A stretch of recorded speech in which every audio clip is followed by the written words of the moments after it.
T'as remarqué? Il y a ce genre de personnes que tu croises et il se passe quelque chose. Les gens vous suivent si ça sonne bien. Les gens vous suivront jamais simplement parce qu'ils comprennent. On sent que c'est original. J'ai l'impression que depuis toujours, je suis persuadé que ce qui compte dans la création, c'est pas le comment, c'est le quand. En plus, c'est utile. Je fais souvent ça d'ailleurs.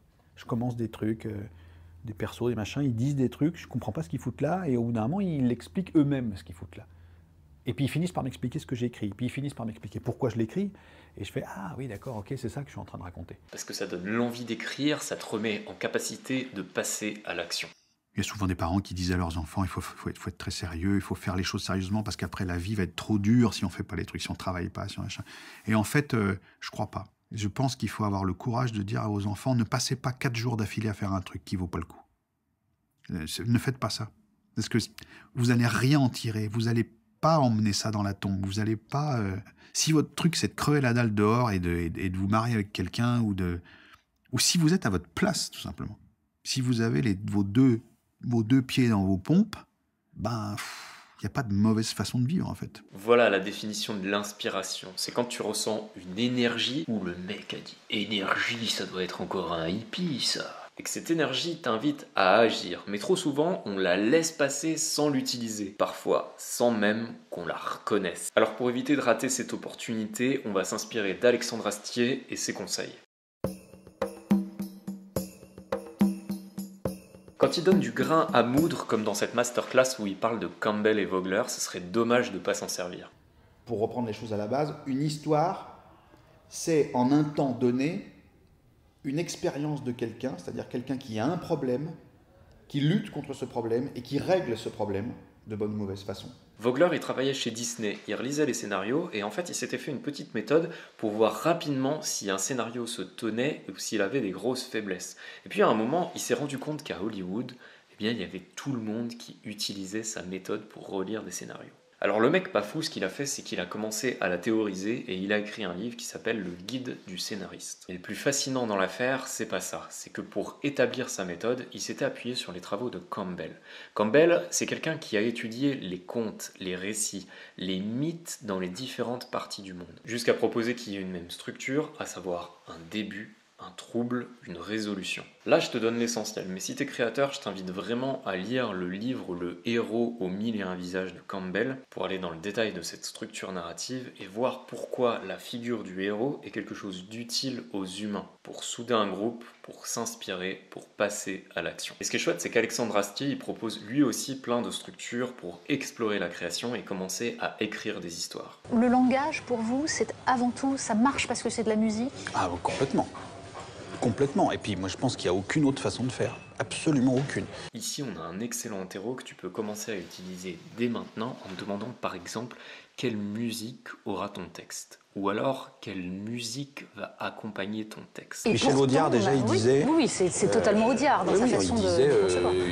c'est plus important que ça sonne, que ça veut dire quelque chose. Parce que rêver c'est bien, mais le rendre concret c'est encore mieux, n'est-ce pas?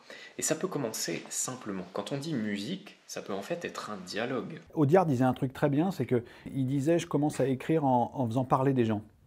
Mais je sais pas qui c'est les mecs. Je sais pas ce qu'ils disent, je sais pas où ils sont, je sais rien du tout. Par contre, ils parlent. Et ce papier, il finira à la corbeille. Je le jetterai. En revanche, au bout de 3 pages, je vais commencer à savoir ce que j'écris. Je vais commencer à comprendre ce que j'écris. Et en fait, je pense qu'il y a un secret là-dessous. Il faut laisser les personnages dire le texte que vous êtes en train d'écrire. Et dont il est important de rappeler le but. Mais si vous prenez Mallarmé, vous sentez bien qu'il n'essaye pas de vous expliquer quoi que ce soit. Même Hugo. Tout ça essaye de sauter l'étape cerveau pour aller au cœur. Pour aller à l'émotion. Ouais. Oui, ce sont les émotions qui nous mettent en mouvement. Mais il y a quelques erreurs à éviter pour ne pas stopper à l'étape de l'idée. Alexandre Astier, c'est pas le mec qui se disperse. On pourrait résumer son discours à avoir une idée et s'y tenir. Bon, bah aujourd'hui, je continue à considérer que j'ai envie de convoquer les gens dans une salle avec un grand écran et du son 7.1 et du Dolby Atmos parce que j'ai envie de fabriquer ce genre d'objet. Là, attention, il y a de l'or. Cette personne, en fait, elle a une structure dans son œuvre, c'est-à-dire que ça lui permet de comprendre où elle est, où elle va, sans pour autant exclure la surprise. C'est-à-dire qu'elle a créé son propre mythe. Et qu'est-ce que c'est qu'un mythe? En fait, c'est exactement ça, c'est-à-dire savoir d'où on vient, où est-ce qu'on en est, et comment se préfigure le futur. Voilà ce qu'on pourrait appeler avoir une vision. Mais une vision, ça ne se fonde pas sur rien. Il faut des références et des valeurs. Je suis musicien de formation, j'ai en tête un résultat qui a une musique. Si jamais je trouve les gens qui le font mieux que moi, je sais très bien le reconnaître. Mais tant que je tombe pas sur des gens qui font mieux que moi, je le fais. Il se base sur des pointures et il sait pourquoi. De Funès, pour moi, c'est le king absolu de quand. Quand je donne les choses. Je crois que si tu sais parler d'un expert, quelque part tu vas en devenir un. Mais il faut faire attention parce que quand tu commences à faire ce jeu-là, en fait tu as la bifurcation entre l'intellectuel et celui qui va faire rêver. Il y a deux personnes qui pour moi sont de l'ordre du surnaturel comme ça dans les acteurs. Il y a Bernard Blier pour la vitesse de son élocution, qui ne paye pas de mine comme ça, même si on sent qu'il parle vite. Mais si on coupe le son, ou si on essaye simplement de redoubler Bernard Blier dans Le Cave sur Bif ou dans un truc où il a un peu la pêche comme ça, ou avec un Audiard, on se rend compte que c'est littéralement impossible. Je n'ai pas une mauvaise élocution, je suis incapable d'aller à la vitesse de Bernard Blier. Incapable. Alors voilà un bel exercice pour créer son propre mythe. Une des premières choses que tu peux te demander, c'est quels sont les écrivains, quels sont les films, quels sont les musiciens qui t'inspirent. Ensuite, te demander pourquoi est-ce qu'il t'inspire. Et dans une troisième étape, essayer de formuler ça sous la forme d'une métaphore, sous la forme d'un récit qui va pouvoir attirer les gens, qui va pouvoir les fasciner. Là, on a un petit aperçu. Les Dents de la Mer, c'est un film qui parle juste du point de vue de la réalisation. Et du coup, ça nettoie un peu. Avant un gros repas, c'est comme si on faisait salade vinaigrette avec un petit bout de saumon sur le côté. Et là, un autre chouette exercice pour se connaître suffisamment. Non, mais je me suis juste assis devant une télé éteinte et je me suis demandé ce que j'aurais voulu y voir. Tu peux faire la même chose, te demander qu'est-ce que tu voudrais lire, qu'est-ce que tu voudrais écouter, qu'est-ce que tu voudrais voir, fabriquer, ressentir. Et pour aller encore plus loin, tu peux te demander ce qui, selon toi, est la recette. On pourrait même dire qu'on peut faire prendre de la valeur à des répliques, à plein de choses en fait, dans le cinéma ou au théâtre, à partir du moment où on gère quand le spectateur ou l'auditeur ou n'importe qui va le recevoir. Mais lorsqu'on connaît ces valeurs, sur un papier, elles sont pas grand-chose. Maintenant, il faut les appliquer. Je ne bosse plus du tout avec des connards. Non, mais je dis pas qu'il n'y en a pas eu à une certaine époque. Vous savez, des fois, vous vous retrouvez avec un gars, je te présente machin, il va faire le truc avec nous, tout ça. Bon, finalement, c'est un connard, mais ça compte énormément et je plaisante à moitié, c'est-à-dire que je ne bosse pas avec des gens avec qui je ne voudrais pas déjeuner. Mais on se rend compte que la croyance, elle va bien plus loin. Un jour, j'ai lu La magie du rangement de Marie Kondo. Et la partie peut-être la plus bouleversante du livre, c'était pas celle où on parlait de mieux plier ses chemises, mieux ordonner, c'était celle de jeter, de faire du tri. Mais faire du tri, encore au-delà de ses vêtements, faire du tri parmi ses relations. C'est ma règle. Si je veux pas déjeuner avec eux, si je sens que je vais pas supporter un déjeuner avec eux, je bosse pas avec. Et maintenant, mes équipes, comme encore une fois, je commence à avoir un petit peu de bouteille, mes équipes ne sont faites qu'avec des gens avec qui je veux bien déjeuner. C'est-à-dire que la notion d'aisance que tu peux appliquer comme ça à tes meubles, à ton environnement pour faire davantage de place, tu peux aussi l'appliquer à tes relations. Ici, Alexandre Astier, il nous parle de comment il veut être entouré uniquement de personnes avec qui il aime passer du temps. Eh bien, c'est aussi possible de le faire soi. C'est-à-dire que si à un moment ce pull ne te met pas en joie, tu l'écartes. Une personne qui ne te met pas en joie, tu l'écartes. Et ça change la vie, oui. Parce qu'il faut absolument que ce métier se passe avec des gens qu'on aime côtoyer. C'est une vie supplémentaire, le cinéma.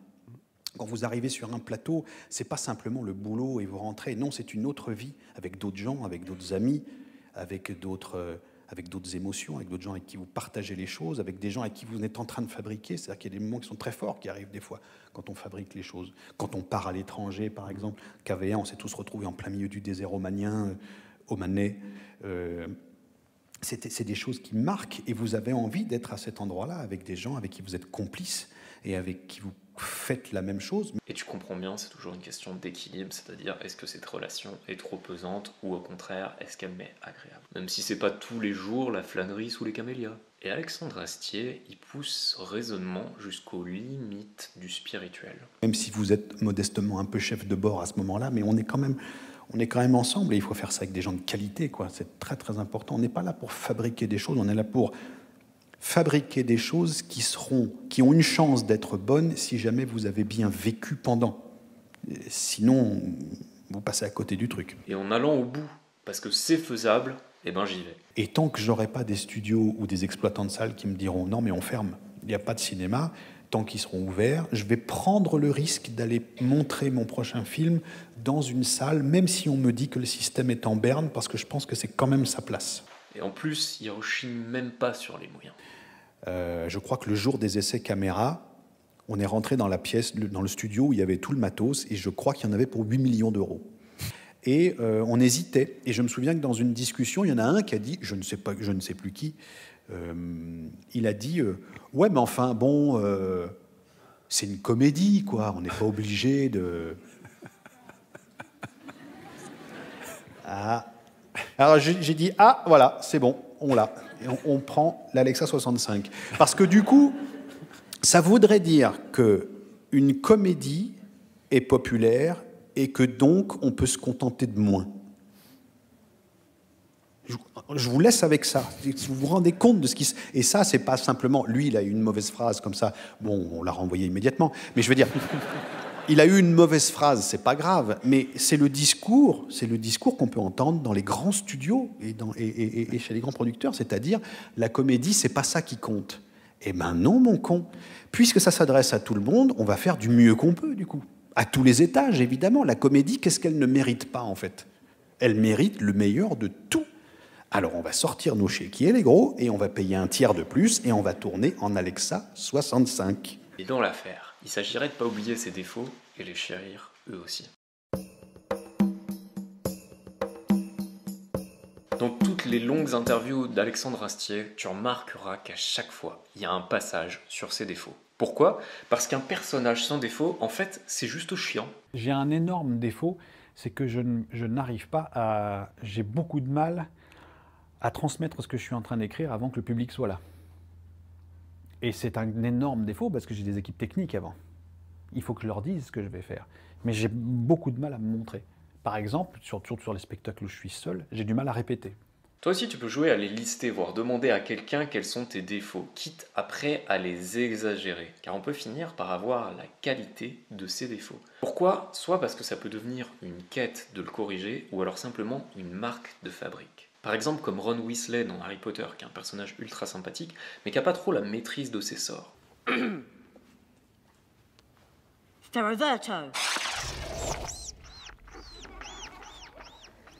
Peut-être qu'Alexandre Astier aime bien contrôler aussi. Et on ajoute, évidemment, on le précise pour celles et ceux qui ne le sauraient pas, que vous écrivez la série, vous jouez dedans, vous la montez, vous enseignez la musique et la réalisation. Finalement, est-ce que c'est pas une vertu? Est-ce que ça n'a pas un côté positif d'être de la sorte intransigeant? Par exemple, il y a un truc que les gens ne savent pas, c'est que la police de caractère qui est celle de Kaamelott, ouais, la dernière dans le film, je l'ai faite. J'ai fabriqué cette police-là. Alors on va se dire, est-ce qu'il n'a pas autre chose à foutre? Si. Je crois que c'est ce que mes associés disent le plus souvent, mais il n'a pas autre chose à foutre. Si, sûrement. Mais je me suis dit, c'est important aussi d'avoir des belles lettres. C'est vrai. Et le script que j'ai redonné aux acteurs et à tout le monde, c'était avec des jolies lettres. Et puis on l'a gardé sur le derrière du Blu-ray, tout ça, machin, c'est ces lettres-là. Alors après, on peut dire, oui, est-ce que ça sert à quelque chose? Peut-être pas. Mais je ne fais pas un métier où tout doit servir à quelque chose. Alors si tu présentes ton œuvre à une personne et qu'elle te dit qu'elle n'a pas compris cette partie, ça va t'inviter à prendre du recul. Mais il ne faut pas oublier quelle est ta vision initiale. Peut-être que cette partie-là, elle était faite pour pas être comprise et que finalement, c'est OK que ça reste comme ça. Il faut tout aimer. Quand on aime le texte, en fait, on aime les lettres. On aime la typographie, on aime la mise en page, on aime Il faut tout aimer. Je crois beaucoup à ça parce qu'on ne peut pas se permettre d'aller simplement à l'efficacité sur ce qui paye immédiatement. Une autre exploration que tu peux faire de tes défauts, c'est de demander quelles sont tes valeurs, qu'est-ce qui fait vraiment que tu fais ça, et qu'est-ce que tu ne serais pas prêt à laisser. Est-ce que c'était la condition sine qua non pour vous, pour ensuite montrer cette série sur M6 ? Oui, parce que ils avaient connu le projet par le court-métrage qui avait été fait de la même manière. Ouais. Le truc, c'est qu'ils me l'ont dit plus tard. Hein. Ils m'ont dit, de toute façon, il ne va pas tenir. C'est-à-dire qu'ils faisaient des réunions entre eux. Ils se disaient, de toute façon, il va craquer. Dans 2 semaines, on va le retrouver en train de pleurer. Voilà. Donc, on lui mettra des auteurs, on lui mettra des monteurs et des machins, etc. Et comment avez-vous tenu ? Au caractère. Je ne voulais pas qu'on vienne toucher mes jouets, en fait. Avec ses défauts et ses valeurs, on a un style bien assumé. Mais voyons ce qu'il pense de son public, ce qu'il pense de la vie, ce qu'il pense des autres. Mais on n'a pas aussi forcément envie de se prendre la tête chaque soir. Il faut aussi se la libérer. Il faut aussi voir des choses. Exactement. Il faut aussi se libérer. Voilà le discours. Ne confondons pas essayer de voir quelque chose de brillant et se prendre la tête. Il n'y a pas de discours. On ne peut pas simplement ranger tous ceux qui réfléchissent dans le clan de ceux qui se prennent la tête. C'est quand même un amalgame très dangereux. Tu peux te demander ce que tu voudrais apporter à ton public. Qu'est-ce que tu veux que ta création lui procure? Si tu as une idée de ce à quoi tu aspires pour ton public, alors tu pourras l'injecter dans ton œuvre. Et souvent, c'est assez simple. Comme ici, prendre du recul et s'autoriser. Tu vois le lien avec ce dont on a déjà parlé? Il ne faut pas se l'interdire, il ne faut rien s'interdire. On n'a pas le temps déjà. C'est court tout ça. Aller au-delà des idées reçues. Je prends un truc intimidant, par exemple la musique. La musique pour quelqu'un qui n'en a jamais fait. Un trentenaire qui se dit j'aimerais bien savoir la musique, il laisse tomber le gars, il y a tellement de choses qu'il n'a pas fait. C'est intimidant d'avoir en face de soi quelqu'un qui a passé des années à faire ces trucs-là académiques. Mais en fait, c'est pas si loin que ça. Sans hésiter à pointer sèchement la médiocrité ambiante. Le boson de Higgs, ça a duré combien de temps aux infos? 3 jours. Philae, 5 max. François Hollande qui emmène des croissants à Julie Gaillet en scooter, ça fait quoi? 1 mois? Mais peut-être que c'est pour ça qu'il gère autant de choses lui-même. Mais ceci dans un grand objectif, celui de la paternité de l'œuvre. Moi, je suis un très très grand admirateur de Ricky Gervais, qui pour moi est je pourrais pas dire un modèle parce qu'on vit dans des civilisations différentes mais je veux dire j'ai une très très grande admiration pour lui parce que je sais à chaque fois que je m'installe devant quelque chose de Ricky Gervais, que ce soit une scène, que ce soit quelque chose sur Netflix, que ce soit quelque chose de plus ancien, je sais toujours que je vais avoir affaire à lui. Je sais toujours que ce qu'il va faire a été signé par Ricky Gervais et que c'est bien à lui que je vais avoir affaire à l'époque où il a écrit, selon qui il était à ce moment-là, selon ses envies du moment, selon ses paniques, ses peurs, ses engouements, ses ambitions de ce moment-là, et que je vais toujours avoir un bout de ce qu'il est artistiquement. Et ça, pour moi, c'est un modèle. C'est-à-dire que, à titre personnel, je me fiche un peu de savoir ce que des productions ont produit. Je ne sais pas ce que c'est des productions. Le dernier truc Netflix, je crois que ça ne m'intéresse pas. Quelqu'un qui est sur Netflix, dont je puis m'assurer qu'il a eu la liberté de faire ce qu'il voulait, lui, ça oui, je veux bien regarder. Et ce qu'il appelle la paternité de l'œuvre, c'est en fait juste le style. Parce que c'est ce qui fait que l'on s'attache à un auteur et surtout qu'on y revient, le style.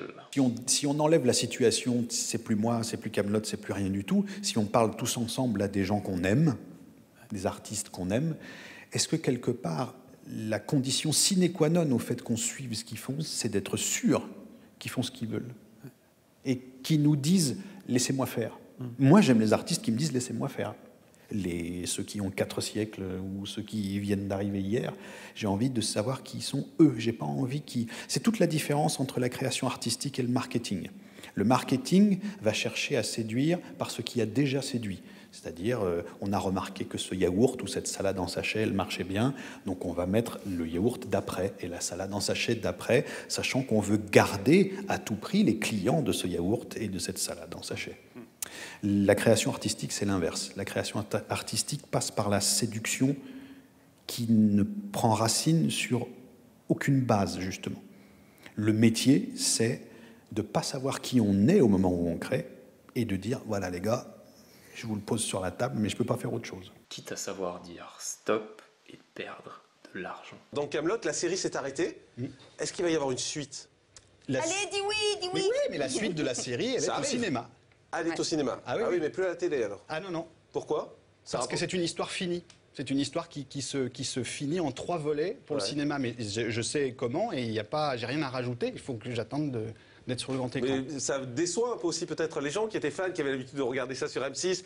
C'est un vrai rendez-vous, c'est un peu fait pour créer une frustration. Cher Jean-Marc, contrairement à votre magnifique reportage qui explique que je m'en mets plein les fouilles, je vous remercie de me faire à chaque année, c'est toujours un grand plaisir. En fait, si je voulais gagner plus d'argent que ça, je pourrais. Le problème, c'est que mon histoire a une fin, que je la développe. Une fois qu'elle sera finie, c'est terminé, je ferai autre chose. Incroyable et magnifique. Une sorte de chevalier, quoi. Les gens qui aiment beaucoup Kaamelott, ou ce que je fais de manière générale, sont, par la force des choses, sur un Kaamelott académique, ou en tout cas traditionnel. Or, moi, il faut que je me trouve toujours à ce qui n'a pas encore été fait. C'est-à-dire, il faut toujours que je me trouve à la frontière de ce qui n'existe pas encore. Moi, je m'occupe du Kaamelott qui n'existe pas encore, et les gens qui viennent me voir et qui ont la gentillesse de me dire qu'ils aiment ce que je leur ai proposé s'occupent du Kaamelott qui a existé, et qui existe et qui est disponible comme ça. Donc, cette petite différence de personnalité, de fonction surtout, j'y fais très attention parce que il pourrait m'arriver, par exemple, et j'ai peur que ce soit arrivé à des confrères à moi de temps en temps, c'est-à-dire avoir peur en vieillissant de perdre ça, et du coup d'essayer de correspondre à ça. Et quand on a fait quelque chose et qu'on essaye de correspondre aux gens qui l'ont aimé en essayant de faire la même chose, on est mort, on fait plus son travail. Donc moi, le problème, c'est que mon métier, c'est de déstabiliser et de rendre inconfortable la prochaine chose que les gens qui aiment bien Kaamelott, s'il y en a dans cette pièce, vont voir. Donc on a un rapport un peu, pas de méfiance, mais en tout cas il y a un truc qui est que il faut que je reséduise à chaque fois. Voilà. Je ne prends jamais ces choses-là pour acquises, en tout cas. Si c'est pas avec ça qu'on impose le respect et fait respecter la nature d'une œuvre... Ce Kaamelott, il sera forcément toujours surprenant, parce que je ne sais pas moi-même, encore une fois, ce qu'il va être, parce qu'il va dépendre de qui je suis à ce moment-là, de tout ce qui m'habite de bien ou de pas bien, d'ailleurs, et il va toujours refléter une certaine période, puisque c'est quelque chose qui me suit depuis 20 ans et qui va continuer encore. Il est obligé d'être soumis à qui je suis à ce moment-là. Mais le message le plus profond et qui devrait t'inciter à créer. Non, monsieur dit dans n'importe quel processus créatif, quand j'ai une idée, j'ai l'impression que cette idée se solde mal. Je n'ai pas le résultat escompté, ça n'a pas l'ampleur que je voulais, et j'étais plus content de l'idée que du reste. La créativité, on pense parfois que c'est avoir des idées, mais voilà une autre définition. Alors, mettez-vous bien ça dans le crâne. L'idée, c'est le faux ami de l'artiste. Votre idée, c'est pas quelque chose qui fait de vous quelqu'un d'inventif. Les gens, les artistes, et je vais finir là-dessus, ça me plaît de finir là-dessus. Désolé pour les autres, mais non, c'est très important. Les gens qui se mettent dans une carrière artistique pensent qu'ils sont inventifs. Ok ? Eh bien, c'est jamais vrai. L'inventivité, c'est la limite de l'œuvre. C'est après que ça devient intéressant. Et toutes les techniques qui sont faites pour vous dire « j'ai une idée », eh ben, je ne vais pas trop l'écouter. Parce qu'en fait, là où je suis bon, c'est dans ce que je ne connais pas encore. Tout ça, c'est bon, et ça va vous faire aller vers des résultats inattendus et qui vous seront beaucoup plus profitables. Méfiez-vous des gens qui ont une idée, d'ailleurs les artistes qui se disent « moi, ça fait 10 ans que j'ai une putain d'idée, je vais la faire, ça va être machin », c'est toujours naze. Toujours. Pourquoi ? Parce que on n'a pas une imagination fertile, on a une imagination très limitée.